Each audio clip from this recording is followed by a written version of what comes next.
Woo!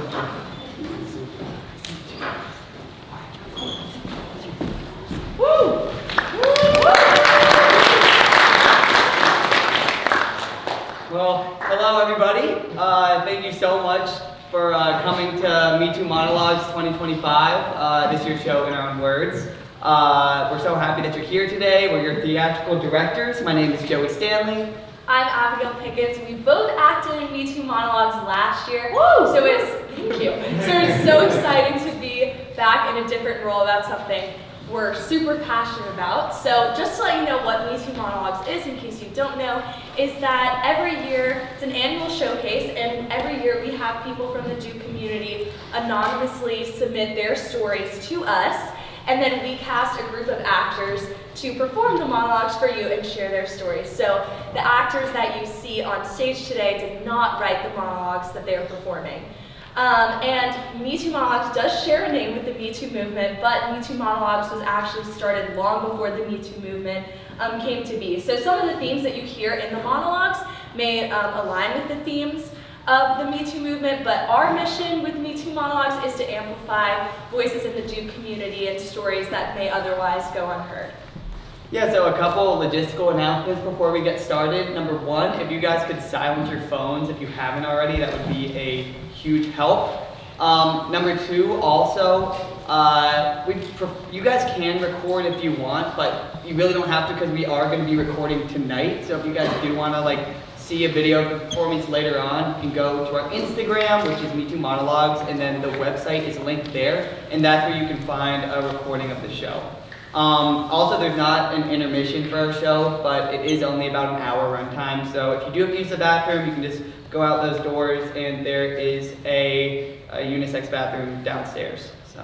Another note is that some of the topics touched on in the monologues can be sensitive or triggering, so there are trigger warnings listed in the program under the piece that they are the warnings for. So if you have to step out at any time, you can just exit through the doors that you entered in, and there are also resources listed in the program should you need them.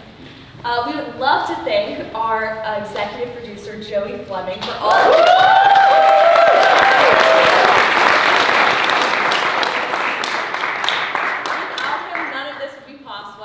organization to the max, but also such a team player and really cares about this as much as we all do, and really brings the energy and makes us all feel really passionate. So we're very grateful for him. Yeah, thank you, Joey. And yeah, so one more thing about Me Too Monologues is our show works a little bit differently than your typical performance, and by that I mean we want it to be interactive. We want you guys to be able to show kind of how you feel during the performances. And this means that we do a couple of things as an audience. If there's something that resonates with us or we kind of want to cheer on in the moment, we snap our fingers. Yep. And if there's something that we maybe disagree with or we don't like, we hum. And then finally, instead of clapping at the end of an actor's performance, we stomp our feet. And there we go. And we do this for a couple reasons. One, because stomp your feet is just pretty fun.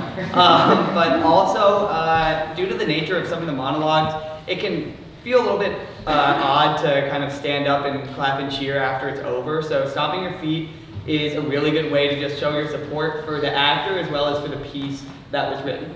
With that being said, when the whole show is over and the actors are taking their final bows, you can stand up and clap. We hope you do. So yeah. But yeah, so you guys are already doing a pretty good little job doing the snaps and stuff, but we're going to give a couple quick examples of maybe moments in particular you might snap or hum, stomp your feet for. So yeah, if, for example, an actor says something like, and just when I went up to ask her out, I tripped and fell on my face. Yeah, pretty. Or an actor might say something like, I was really sure that I failed my Chem 101 midterm, but it turns out I got a B.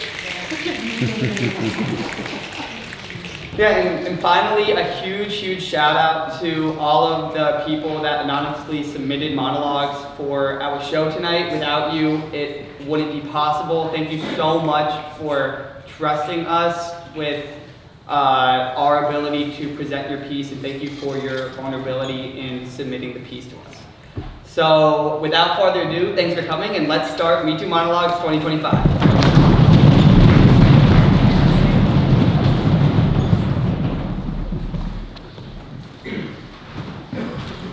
Let me paint you a picture. Can I talk and can you listen? How does a person describe the moment? Moments that were easier than others. The moment I laughed awkwardly and said, I'm glad I never had that again. And I let myself forget that interaction came and went. It took me far too long to call it what it was. I've been trying to live presently with no thoughts of the past. As I'm haunted by the things I thought and never said. don't give me those looks. I chose to write about this because life is full of expectations. Because I've tried to tell my friends, but no one ever seems to hear me. Because there will always be people who try to change us. I'm trying to give you a reason to rethink what you value. I say this not for pity, but for power. Where I help myself let go. I'm just going to be completely candid with you. As I keep making poor decisions without ever thinking twice. You may wonder, what if it wasn't that big of a deal? Maybe it's like that for some people, but it was never like that for me. To give for just one more of those days. Some of it was bad, like really bad. This time it was great. There have been some truly impressive accomplishments. And I owe myself the chance to use the courage. So I'll leave it on the table. This story is mine.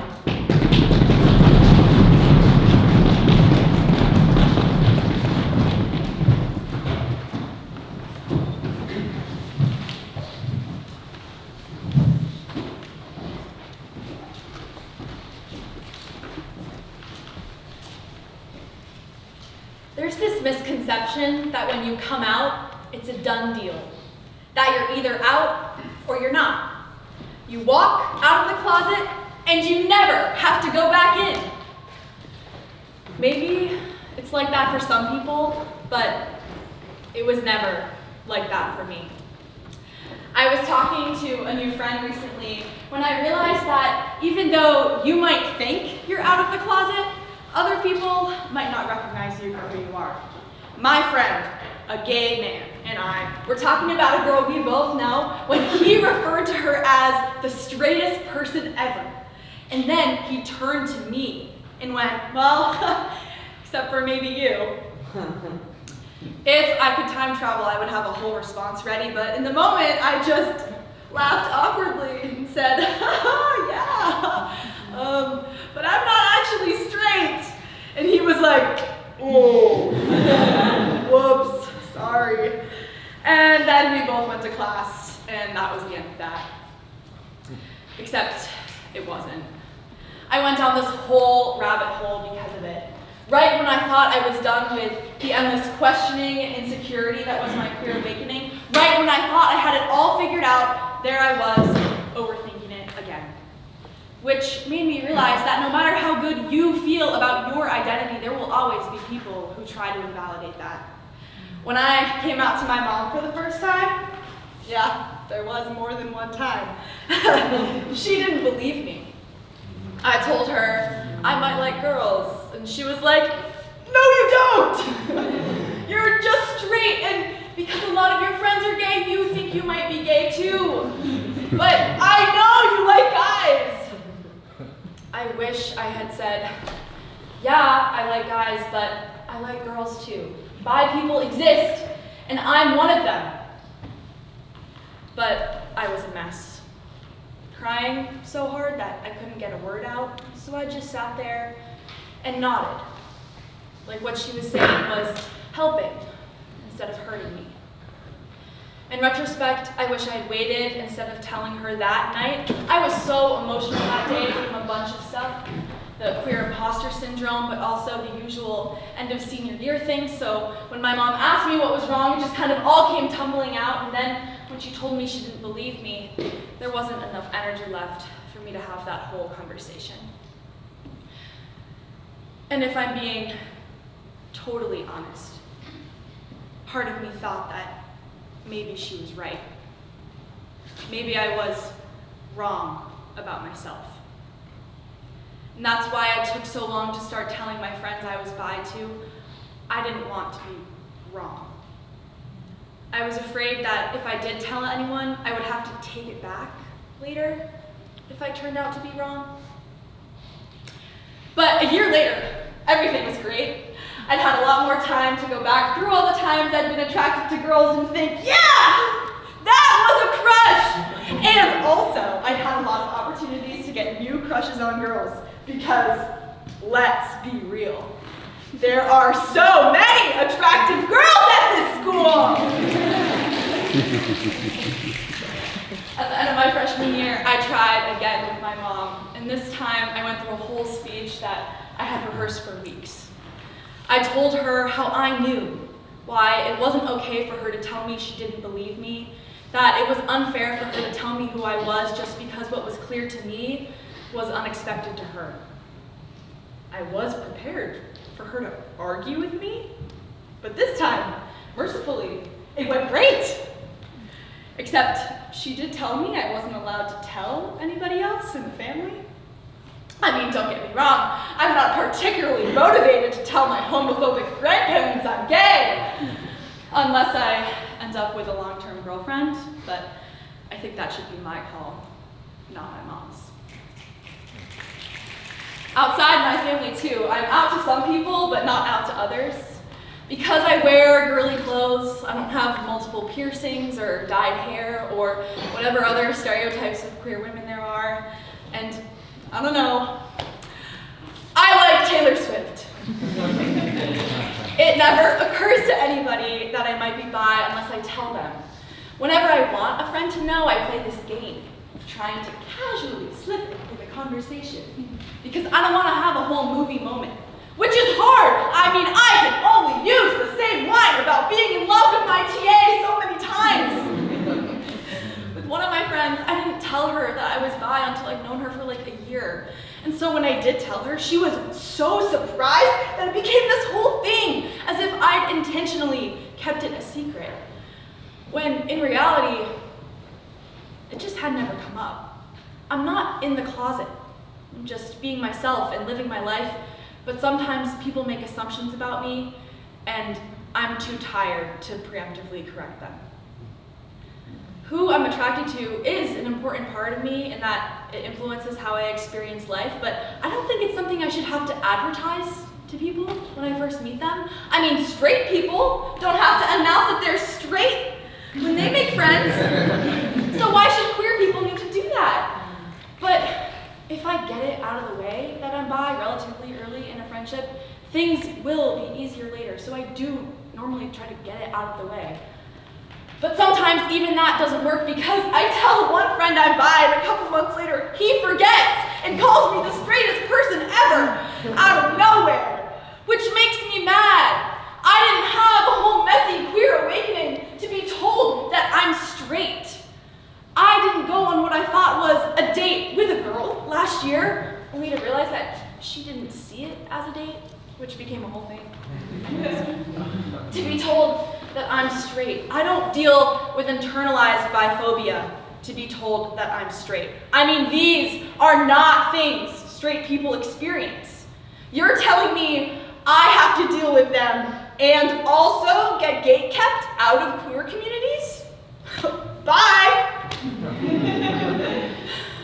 Who I'm attracted to is an important part of my identity in that it's me, but also it's not all of it. I am a bi woman. I love who I love, wear the clothes that I want, listen to the music that I like, and just because I might not align with the image of a queer person you have in your head does not mean that I'm not authentic. There are no contradictions here. Everything is a part of the beautiful whole that is me.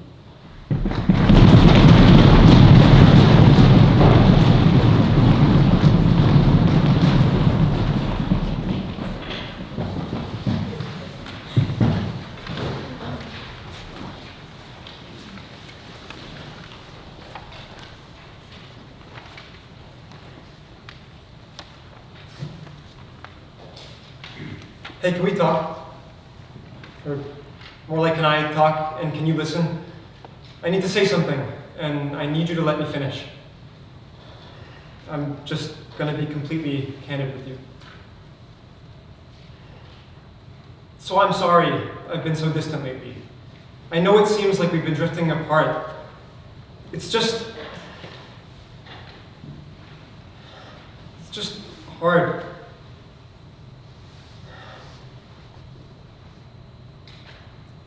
I don't know if you know this about me, but I've been struggling with depression and anxiety for years. Some days I can't even find the motivation to get out of bed in the morning. Those feelings of sadness and loneliness were just amplified by the pandemic. Not to blame it on the pandemic, because I know that's not the reason I've been a bad friend. I just think you should know that it's been really hard for me to keep in contact with everyone I used to. And sometimes, you know, you say things that make me uncomfortable. And I'm fully aware that's not your intention. I know you never try to make me feel bad, but sometimes you do. And sometimes you do it often. And I have so much negativity inside me already that the last thing I need is to hold contempt towards you. I don't need it, and you don't deserve it. So I'm sorry. And I kept pulling away from you because we were so close. And I got so scared that we were going to keep getting closer, and I was going to keep having this twinge of annoyance whenever you were around. Again, it's nothing you did, but it's nothing I did either.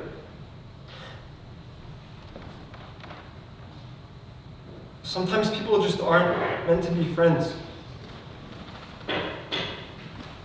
And I'm sorry to have to say all this to you. You don't deserve it from me, and it's really hard finding the words to make it okay that I'm basically breaking up with you as a friend, because even though we had so many reasons to be friends in the first place, I just felt like I wasn't getting anything out of the time we spent together. Did you? I felt like I was just doing it for you, and that's not a good feeling. I felt like I was texting you back because I owed you something. But I think I owe myself some grace too. I owe myself the chance to use the courage I've been saving for a rainy day. I hope you can forgive me, even though I probably don't deserve it. I wish you luck with everything.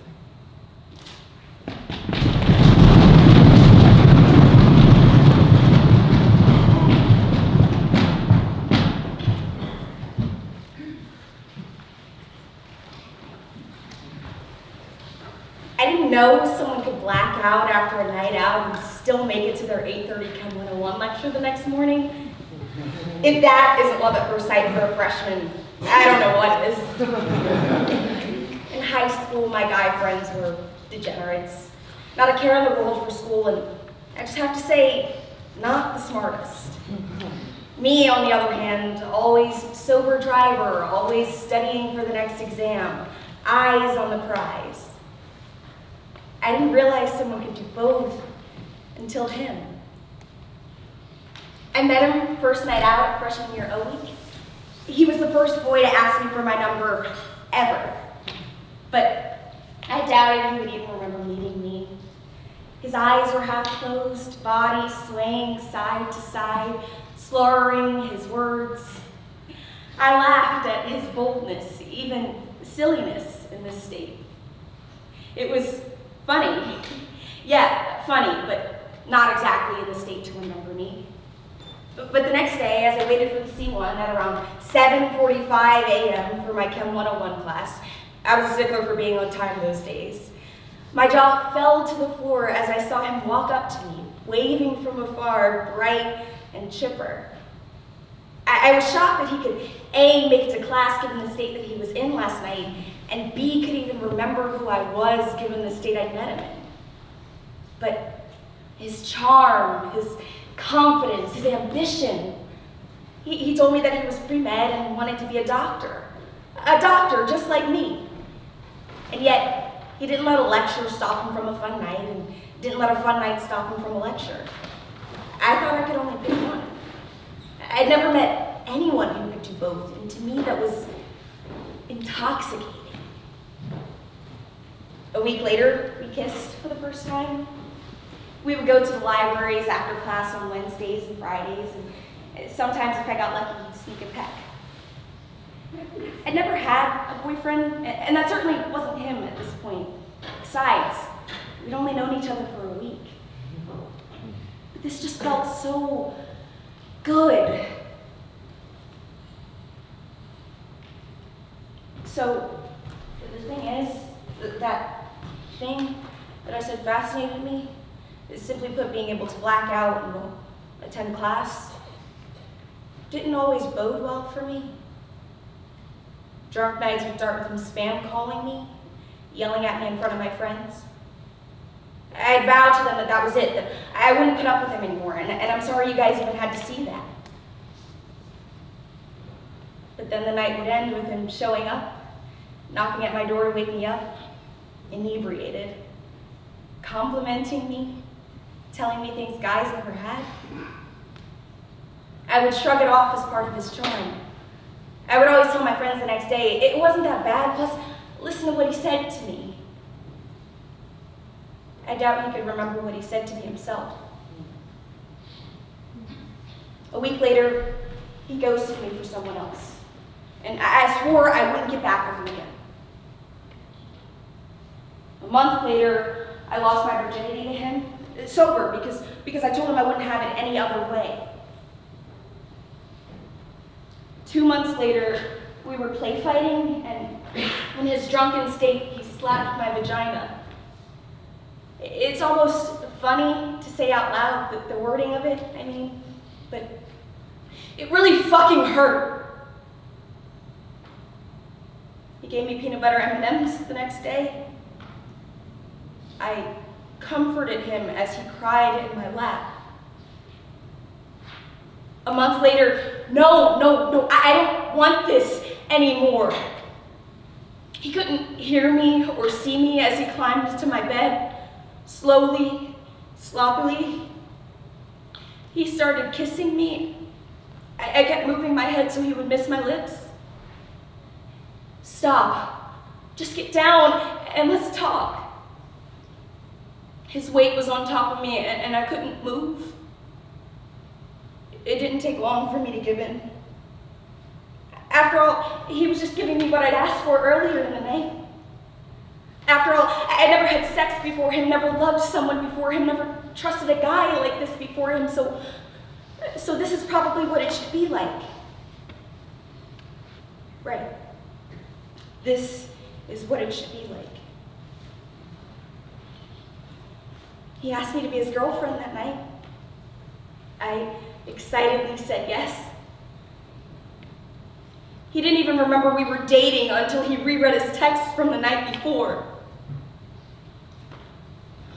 A week later, his hand was on top of me, my head leaning against the desk, my stomach banging against the edge of it.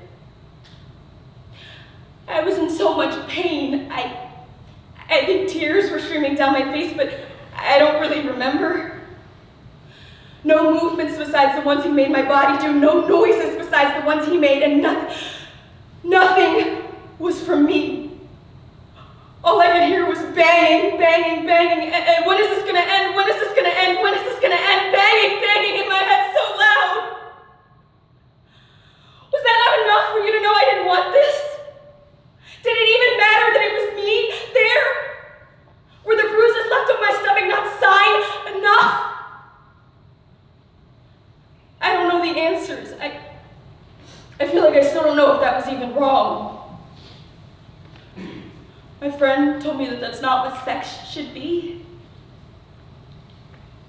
Was it all that bad? I didn't technically say anything. He couldn't have known. Or could he? I don't fucking know still, okay? How was I the one that ended up apologizing to him?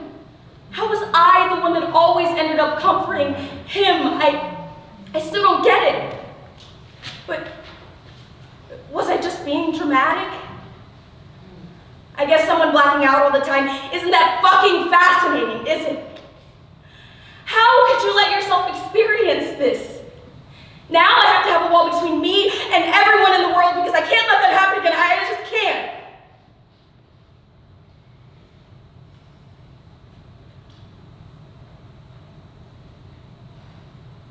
when I broke up with him for the first time, he told me he loved me. I told him I loved him too. How could you do that to me? Steal those first words? Steal them so that they'd always be yours and always be mine, and so I couldn't get rid of you just yet. I finally did it though. Ended it with him. I thought that there was no one else like him in the world, that I'd never have that again. There is. But I'm glad I haven't met them yet. And I'm glad I haven't had that again. It was all only a few months. Sometimes I cry during sex if I'm drunk because the memory of those few months is still buried within me.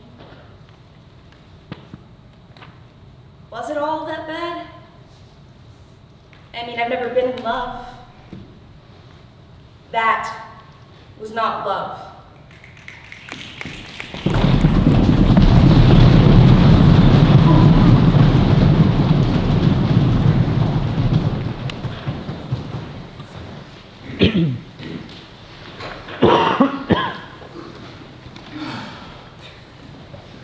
Let me start with the question. Has anyone here studied abroad? Okay, how about planning to study abroad? Come on, sophomores, hey! That's what I like to hear. For those of you who've already gone, welcome back. It's been fun seeing you all roam campus again.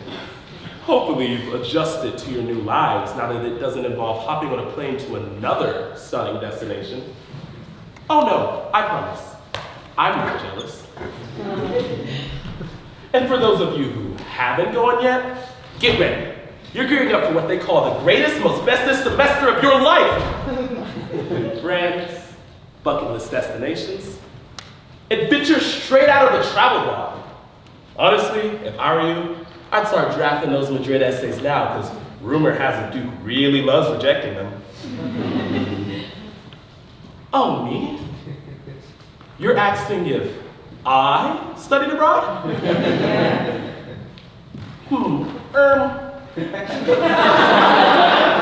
Yes, I studied abroad in a different country, on a different continent, with Duke people.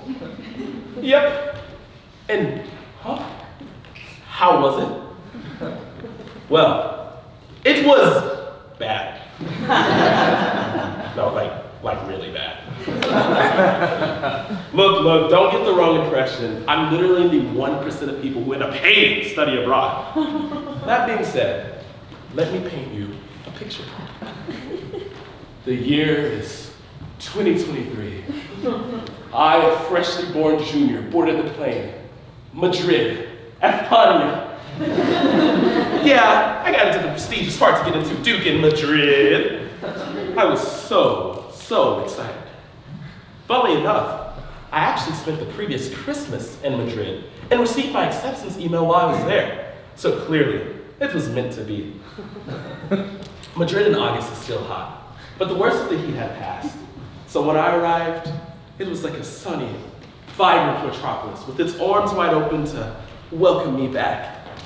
But as Madrid embraced me, I realized I'd been granted the shorter end of the stick. Housing-wise, I mean.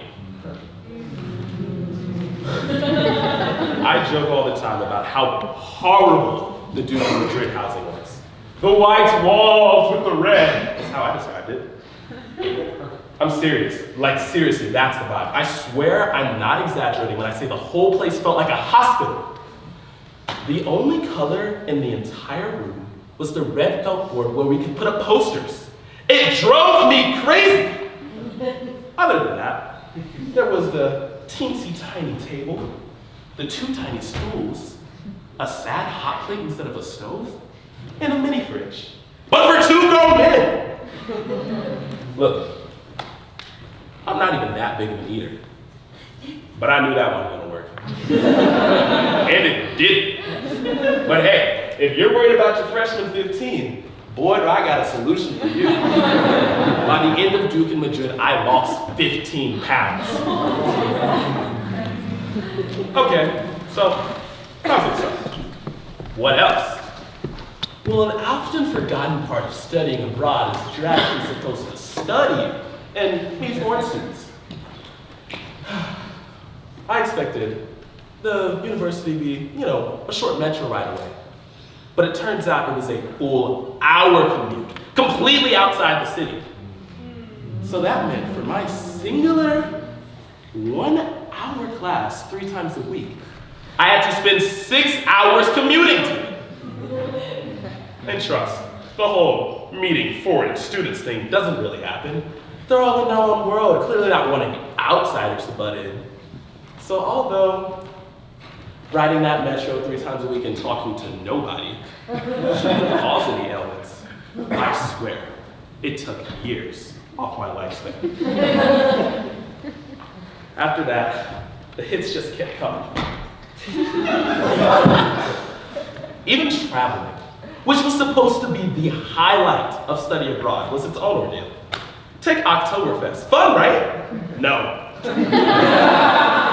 We stayed in tents, which should have been fun, except for the fact that it rained half the time, dropped to 45 degrees, and the showers required tokens for lukewarm water.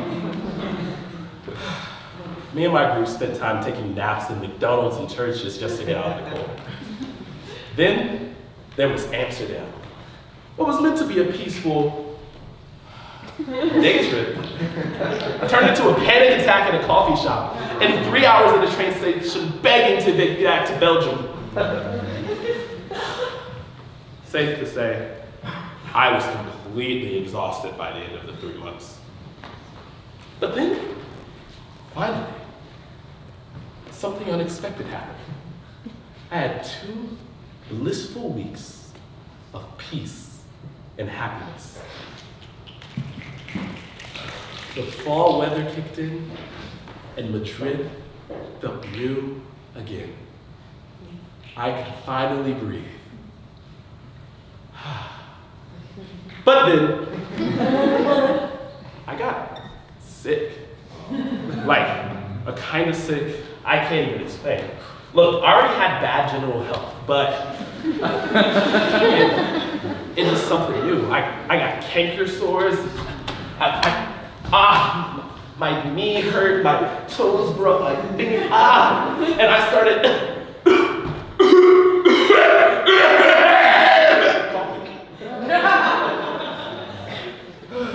basically, I was getting ready to die. Keep laughing. This was the hardest part for me.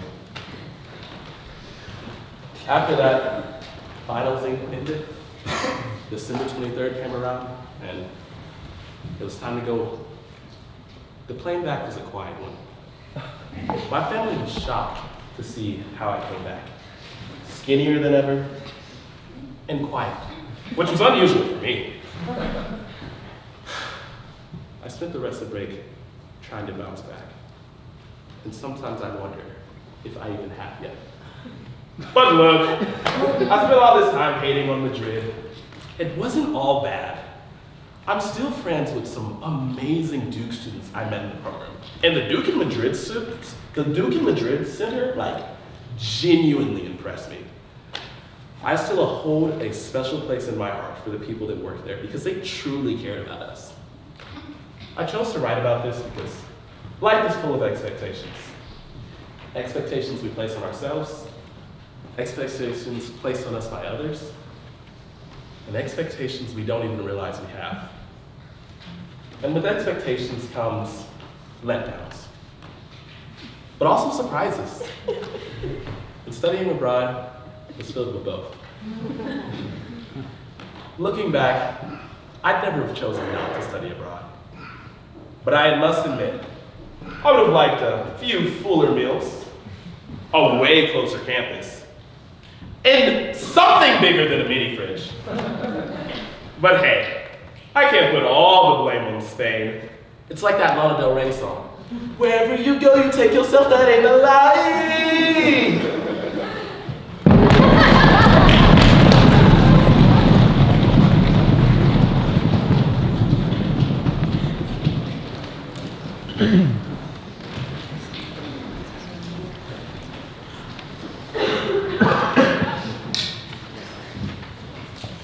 Sometimes when the sun sets in a especially stunning way, the moon looks full a couple days too soon. I joke that you're so talkative. When your old phone gets plugged in and I see your location in Lexington, not far from my walk around Central Park, I almost think we're meeting for a morning coffee. 3 years since you passed, and you're still the first favorite in my contacts list, and often in a cynical or maybe it's whimsical way, I put you down as my emergency contact on forums like someone else will hear the dial tone and hope that you'll pick up in the same way I still do. How does a person describe the moment their world ends? I just felt it in my heart. When my brother left this world, victim to terminal brain cancer, so did the best part of me, my home, and all that made sense in my world. Now I just live in randomness and in chaos. It's funny what people do when they're in chaotic grief. Start saying things like, I'm not religious, just spiritual. Sometimes you rage clean their entire apartment at 2 a.m., scrubbing the baseboards like that's gonna bring some sort of cosmic order. Other times you pick up hobbies like pottery or kombucha brewing just to feel like you're molding something you can control. I've been doing a lot of wandering and traveling since you've been gone. It's just my way of trying to get to you. Maybe if I look hard enough, I'll find you on the edge of some country, and this will all just be one big, overly long joke! Or maybe I know I won't find you in physical form. But I convince myself that the sun sets, the crazy coincidences, and the unbelievable nights are just my way of trying to get to you. And you know what? They kept me through. I've had some special days since you've passed. Sometimes I wonder what you would give for just one more of those days. Another bike ride, another summer rain, another Levain cookie, or another conversation with an old friend. And sometimes it hurts knowing that I get to do all of those things over and over again while you don't. I really, really hope I get to see you again. Somewhere, sometime. It's unimaginable to think that I won't. So yeah, let me know when you're free for a morning coffee. I know a good spot on 71st and Lex.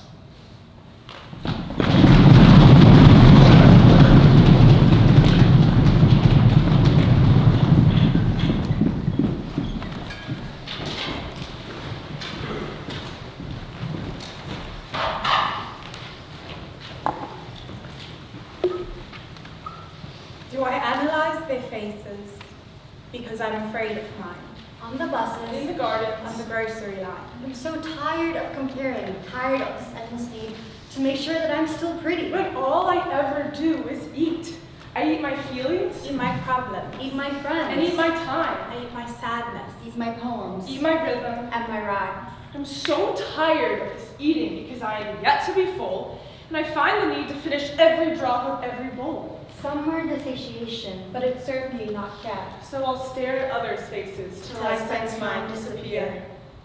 There was a girl I passed by slowly just the other day, and I saw that her nose Was longer than the average on her face.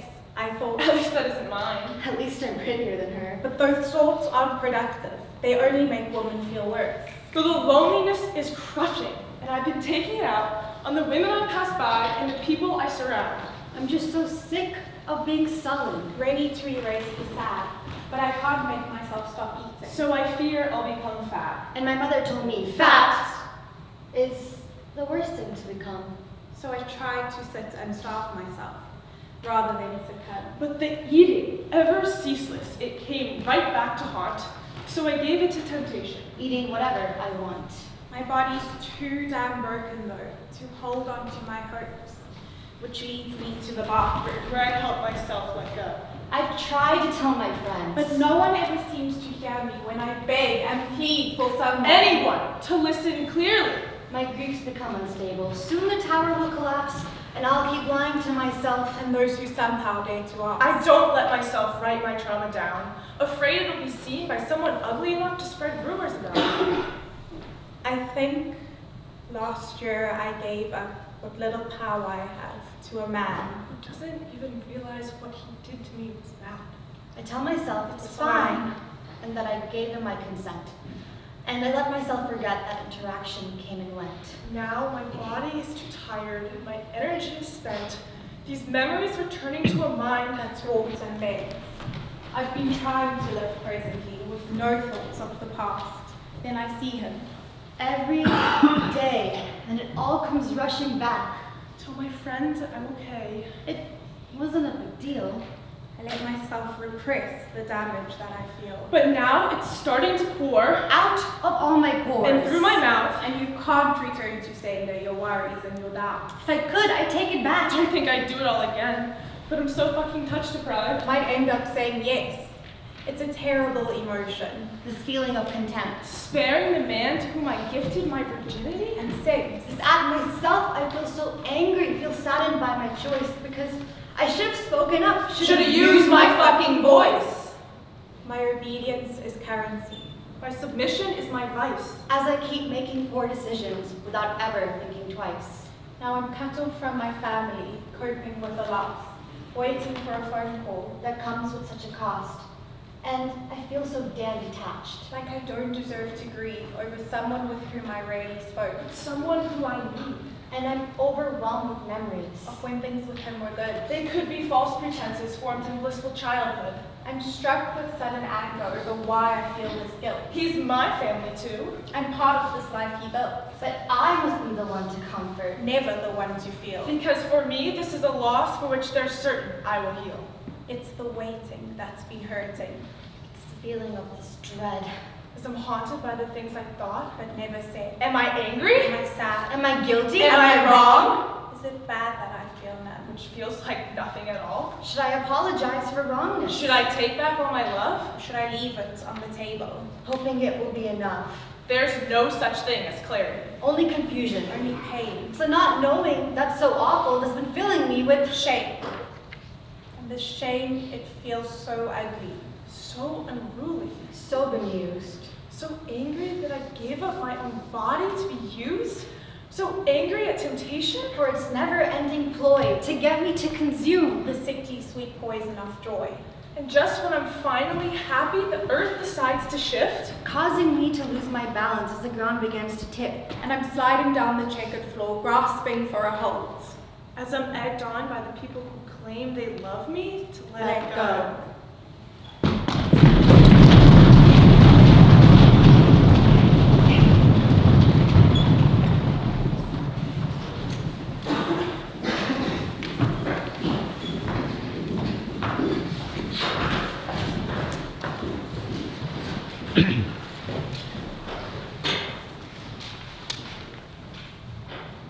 I don't owe you anything. I don't owe you anything. I think that's the worst thing a boy can say to you. Sure, maybe I fucked your sister would be pretty bad. Okay, like, really bad. But let me make my case for the twisted mind game that is I don't owe you anything. When me and my ex-boyfriend broke up, mutually, I might add, we gave each other our word that we wouldn't date the other's close friends. Now, this might seem like a way to control the other person or something that's ultimately impossible to enforce, but I think it represents the larger idea of maintaining respect for the other person post-breakup. A few months after we broke up, I found out that he started something with one of my best friends. So I did what any furiously sad person would do. I called him. Don't give me those looks. We had been talking sporadically all semester. Catching up about school and other stuff before this one. But on the call, through muffled cries, I asked him to explain the situation because above all, I was confused why he did this when he gave me his word that he wouldn't. And his response was some bullshit speech about how he's not my boyfriend anymore, so he doesn't need to apologize or explain himself. I was sobbing at that point, so to top it all off, he ends the call with the deeply empathetic closer, "You can hold me to my word, and I don't owe you anything." And then he hangs up.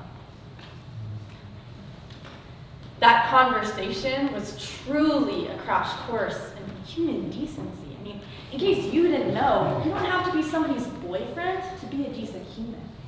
I mean, the way he can listen to me cry and be completely void of compassion and understanding, it's sometimes more baffling to me than how he just threw around his word like it was meaningless. Besides, whether someone is your ex, your best friend, your boyfriend, a sibling, or a stranger, I think we all owe each other something. We owe each other respect, thoughtfulness, compassion, understanding, and if that list is too complex for you, we at least all owe each other our word. Until I had that call with my ex, I didn't know that somebody's word could have contingencies. I mean, why even have a word if you can just revoke it when you don't feel like it anymore? Sorry, I swear I'm not trying to give you guys a reason to hate men, I promise. I'm trying to give you guys a reason to rethink what you value. Owe people things. Be there for others. And don't engage with boys who say that they love you, go and date your close friend, and then go back on their word and claim that they owe you nothing. Instead, owe it to yourself to find someone way, way better than them. Because you deserve better than that.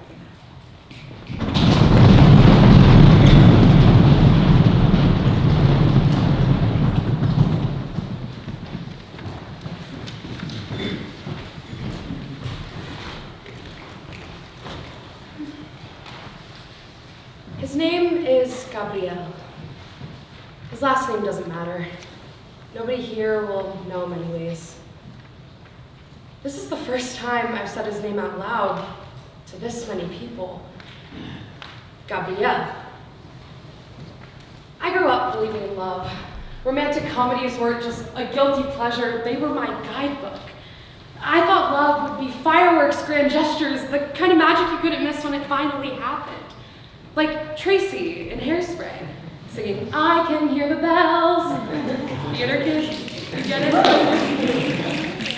Growing up in Latin America, machismo culture shaped much of how I viewed the world, especially love. Men were taught to take, to lead, to dominate. Girls, on the other hand, were taught to follow and to give and to please. Even when I thought I was doing things for myself, I was performing, unconsciously playing a role written long before I knew it existed. The way I dressed, the way I laughed at jokes that weren't funny, and the way I flirted. I wanted connection, yes, but more than anything, I wanted approval. I thought that's what love was, being wanted by someone else. I grew up in an implicitly strict household. You know the type. Early curfews, expectations of good grades, unsaid rules about boys, and a constant undercurrent of "don't disappoint us." Maybe that's why I started kissing boys in 8th grade, in secret rebellion. By senior year, I kissed about 20, always chasing that spark, that magic, but never finding it. Gabriel was different, or so I thought he was. We knew each other practically our whole lives since preschool, and our school was tiny. There were only like 17 of us in our graduating class. Everyone knew everything about everyone. Gabriel and I had kissed a few times casually, but nothing ever came of it. He was charming in that bad boy way, smart but lazy and constantly getting in trouble. He had a knack for lying even in kindergarten and a complicated family dynamic. His mother adored me, as did I her, and his dad, well, his dad dated women closer to my age than his. Still, Gabriel was there for me at times when almost no one else was. Near the end of senior year, my close friend Fede invited a few of us over to our apartment. We were celebrating being halfway done with the IB program. A few Cuba Libres in, which is rum and coke for the uninitiated, we found ourselves in the pool. Flirting is fun. Flirting is a muscle, and that night, I wanted a workout. Gabriel followed me into the deep end while our friends stayed on the shallow side, laughing and chatting. He told jokes, and I laughed a little too hard. Our arms brushed as we floated closer. He tried to kiss me, and I dodged, hinting with a smile and a glance, but not giving in. Only the metal pool stairs separated our swimming bodies. I had butterflies for the first time in a long time. Near the end of the night, Gabriel asked me if I wanted to go back to his place. His dad wasn't home, he said, and his driver could take me home before my parents woke up. I hesitated, but eventually agreed. He promised I'd be home by 4:30. We left around 2:30 and got there around 2:45. Immediately, I knew I shouldn't have gone. Gabriel, our friend, and I were alone in this apartment. They lit up a joint in the living room, and my then unmedicated and undiagnosed anxiety went through the roof. What if my parents found out where I was? What if they found out there was weed? That I was only here with 2 boys? When I get grounded, how long for? Fuck. When our friend fell asleep on the couch, Gabriel and I went to his room. His room was sterile. With a guitar in the corner, he admitted he didn't really know how to play. We sat on his bed, talking about nothing until one thing led to another, and we started kissing. At first, it felt like it had always with Gabriel. Familiar and easy. But then he started stripping off my clothes, piece by piece, while I just laid there. I asked him to turn the lights off. I told him I wasn't comfortable with my body. He laughed, called me beautiful, and kept the lights on anyways. I told him I wouldn't do anything unless he turned them off. And then he finally did. His hands were cold, and his mouth was everywhere, but it felt wrong, too much, and too fast. I tried to guide him, but nothing he did felt good. I told myself to relax, to try harder, but my unease only grew. "I'll be right back," he said, leaving me on the bed. I checked my phone. 3:30 a.m. I should have stayed and fed this. He came back with a condom and asked me to help him put it on. I didn't know if I wanted to do this, but I didn't know I could say no. He was aggressive, and he muttered sorry, but didn't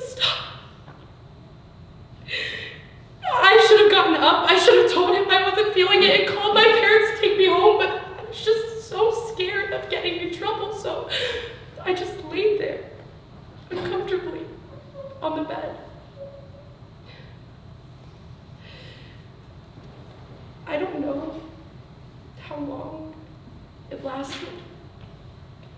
I just laid there crying and shaking and staring at my phone. It was 4:20 a.m.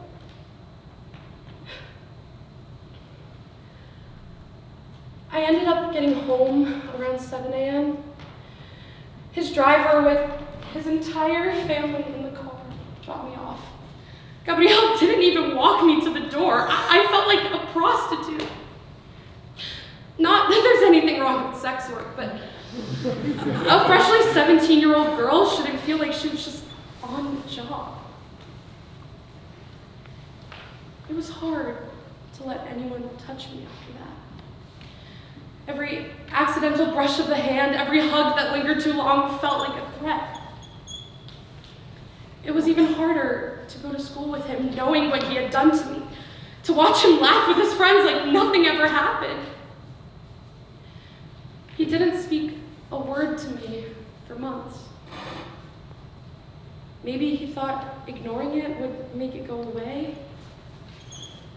Or maybe he thought it wasn't anything worth remembering.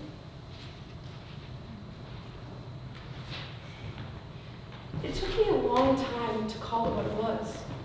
Even longer to stop blaming myself. I'd replay that night over and over in my head, thinking about every decision I made, every word I didn't say loud enough until the guilt drowned me. But I know now, it wasn't my fault. It never was. Since then, I have found love that is kind and tender, where touch feels safe and desire is mutual. I've reclaimed my body, my boundaries, and my sense of self. But even now, the memories creep back in. Flash of his face, the sound of my own voice whispering stop, the weight of that knife pressing on my chest. And every time I try to talk about it, the tears come, unbidden. But I say this not for pity, but for power. To speak the words that I couldn't that night. To remind myself and anyone who has gone through something like this that our stories matter. That we are more than what happened to us. And that no one can take from us what we do not give. His name is Gabrielle. But this story is mine.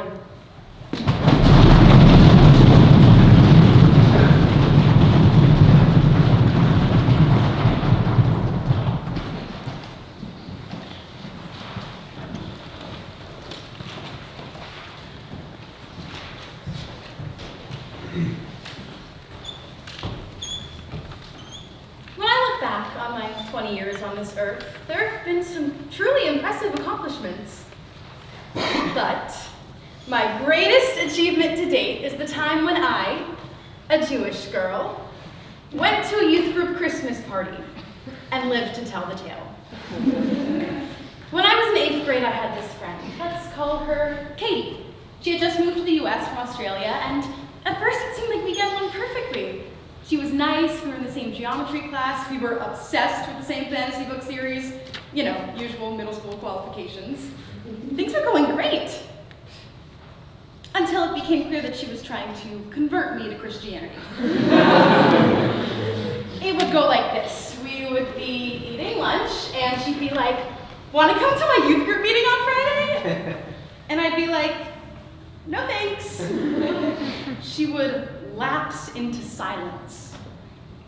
I would think the conversation was moving on. Then she would repeat, "But I think you should come to youth group." Or we'd be back from spring break and she'd be like, "What did you do for Easter?" And I'd be like, "Well, actually, I don't celebrate Easter." But on Passover, I went to my grandparents' house and we ate special foods and sang songs. It was lots of fun. Then she would look at me disapprovingly, like this, and say, "But how was your Easter, though?" She just completely refused to acknowledge that I was Jewish. It hurt. But I thought, that's just the way things were, right? I was willing to brush everything aside because I didn't think to demand more. When I got a text from Katie inviting me to a holiday party, it didn't occur to my gullible 13-year-old self to be nervous. Even when we pulled up to the house and it was not where Katie lived, I thought, well, it's probably just her cousin's house or something. It was only when I walked in and was greeted by the youth group leader that I had realized what was going on. But by then, my mom had already left. I was trapped. Okay, because I was a glass half full kind of gal, I was like, this can't be so bad. But it was. It was so bad. The moment I walked in, one of the girls was like, "Why aren't you wearing a Christmas sweater? Don't you have one?" Or when we all sat down to decorate Christmas tree ornaments, one of the girls was like, "This is my favorite Bible verse. What's yours?" Unless these girls were all great actresses and Katie had gotten them all in on some elaborate plan to gaslight me, they had no idea that I was Jewish. I decided that they weren't going to know. They wanted me to be Christian, so I would keep the illusion intact, even though it meant temporarily erasing a part of myself. I wouldn't join in on the prayer before lunch or stamp Bible verses on my make-your-own Christmas tree ornament or anything, but I would low and liberally apply some good old lying by omission. Some moments were easier than others. When one of the girls asked me, "Where do you usually get your Christmas trees from?" I told her that my friend owns a Christmas tree farm, which is true. But then, take what happened later when we're all singing along to Christmas carols. Don't get me wrong, I love Rudolph the Red-Nosed Reindeer and Let It Snow as much as the next girl. I'll bounce at Winter Wonderland all day. By the way, I bet you didn't know that all those songs and many other holiday classics were actually written by Jews. Look it up. But then, when they got to Silent Night and God Rest Ye Merry Gentlemen, one of the girls turned to me and was like, "Why don't you know the words? I grew up singing this at church every year." That's when I decided that it was a great moment to go and get some water. You might wonder, what if it wasn't that big of a deal? What would they have done if they'd known? Maybe they would have told me that I was going to hell unless I embraced Jesus as my Lord and Savior. Maybe they would have kicked me out. Maybe they would have, like Katie, just gaslit me until I too believed that I was truly Christian deep down. Or maybe it would have been fine. But probably not. Take, for instance, when one of the girls said, "I'm not allowed to listen to this band because the lead singer is gay." To which another girl, wide-eyed and confused, asked, "What does gay mean?" And then, when a third girl started to explain it, Katie was like, "Let's not talk about this right now, thank you." Meanwhile, I was thinking, get me out of here right now. If they were as tolerant of Jews as they were of queer people, then if they'd known about me, it would not have ended well. I may be Jewish, but I believe that there was a Christmas miracle that December, which was that I made it through the entire night without revealing the truth. But on the way home that night, I made up my mind. I couldn't be friends with Katie anymore. But what was I gonna do? I didn't want to cause any trouble, and even though we had our differences, to put it generously, she was my friend, and it made me sad to lose her. The tricky thing is that Katie genuinely thought that she was doing the right thing. She grew up being told that anyone who wasn't Christian was going to hell, so I guess she was trying to help to twisted way. But then if she truly cared about me, then wouldn't she just have accepted me for who I was? As it turned out, Katie ended up moving back to Australia at the end of the year, which was a great excuse to not talk to her anymore. I didn't think about the youth group incident for a while, but recently I've realized just how out of line Katie was. Many of my good friends at Duke are Christian. They know I'm Jewish, and we get along great. They don't try to change me. I'm grateful to be at a school where intercultural tolerance is the rule, not the exception.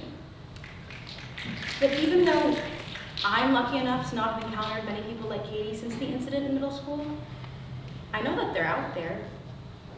We live in a world where to be anything other than Christian makes you an outsider, and where openly being ourselves is often a risk. If there are any other Jews out there in the audience who've had experiences like mine, you're not alone. There will always be people who try to change us, or worse. But let's be grateful for the people in our lives who love us. Let's go on thriving and living our best and truest lives, no matter what the Katies of the world have to say about it.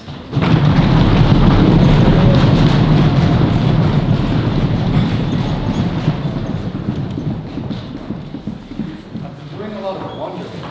I was confused. I wanted approval.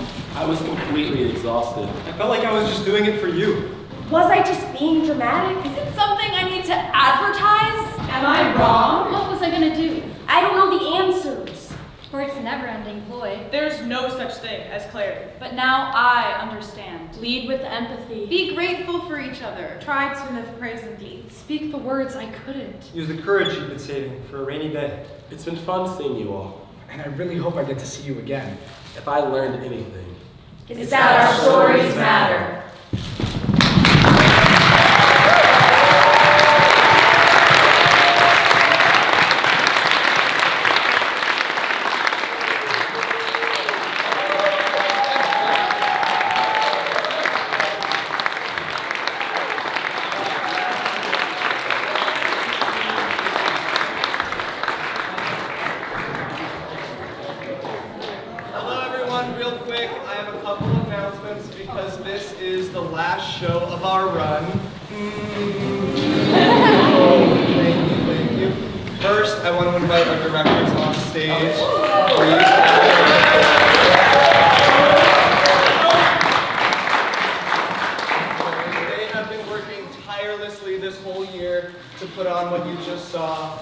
Please give them a very warm round.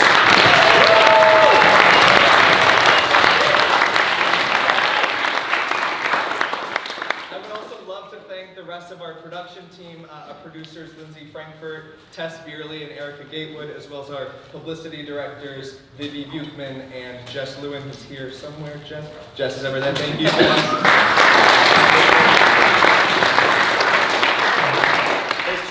Takes a team to put this show on, and we are lucky to have such a wonderful one. If you're interested in joining that team, our applications are open right now on the website at the back of your program. But that is all I have for you guys. Thank you so much. Have a nice night.